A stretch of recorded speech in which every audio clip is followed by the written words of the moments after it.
உத்தரப்பிரதேசத்தில் பிரபல யூடியூபர்கள் 4 பேர் கார் விபத்தில் உயிரிழந்த சம்பவம் இணையவாசிகளை சோகத்தில் ஆழ்த்தியுள்ளது. மக்களின் மனதை கொள்ளை கொண்டவர்களின் உயிர்களை விபத்து பறித்ததன் பின்னணி குறித்து விவரிக்கிறது இந்த தொகுப்பு. வெள்ளித்திரையில் மின்னும் நட்சத்திரங்களுக்கு ஃபேன்ஸ் கிளப் இருப்பதைப் போலவே இக்கால யூடியூபர்களுக்கும் தனியே ஃபேன்ஸ் கிளப் உருவாகிவிட்டது. அதிலும் நகைச்சுவையான கண்டென்ட்டுகளை அள்ளித்தரும் யூடியூபர்ஸ்கள் சமூக வலைதளத்தின் சூப்பர் ஸ்டாராகவே வலம் வருகின்றனர். பெரும்பாலான மீம் டெம்ப்ளெட்டுகளுக்கு யூடியூபர்களை பயன்படுத்துவதே அதற்கு சாட்சி. இப்படி தமிழில் பல யூடியூபர்கள் உருவெடுத்து இணையத்தை கலக்கி வருவதைப் போலவே உத்தரப்பிரதேசத்தைச் சேர்ந்த 4 இளைஞர்களும் ரவுண்ட் டு வேர்ல்ட் என்ற யூடியூப் சேனல் மூலம் காமெடி கண்டென்ட்டுகளை வீடியோவாக வெளியிட்டு மக்களிடத்தில் மிகுந்த வரவேற்பை பெற்றுள்ளனர்.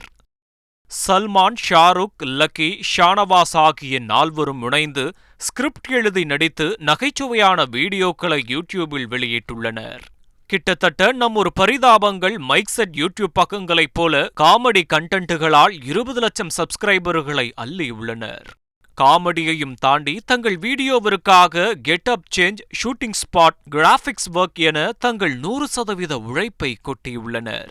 இப்படியாக பலரின் ஃபேவரட் யூடியூபர்களாகவும் உருவெடுத்து வளர்ச்சியை நோக்கி சென்று கொண்டிருந்த இவர்களின் மகிழ்ச்சி நீண்ட காலம் நீடிக்கவில்லை.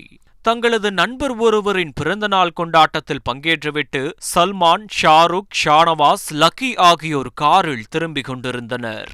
உத்தரப்பிரதேச மாநிலம் அம்ஹோரா மாவட்டத்தில் அவர்கள் காரில் வந்து கொண்டிருந்தபோது எதிரே வந்த SUV கார் மீது யூடியூபர்ஸின் கார் மோதியது. இதில் யூடியூபர்ஸ் 4வரும் இடிபாடுகளில் சிக்கி உயிருக்கு போராடிய நிலையில் தகவலறிந்து வந்த போலீசார் அவர்களை மீட்டு ஆம்புலன்ஸில் மருத்துவமனைக்கு அனுப்பி வைத்தனர். ஆனால் துரதிர்ஷ்டவசமாக 4வருமே மருத்துவமனைக்கு செல்லும் வழியில் உயிரிழந்தனர்.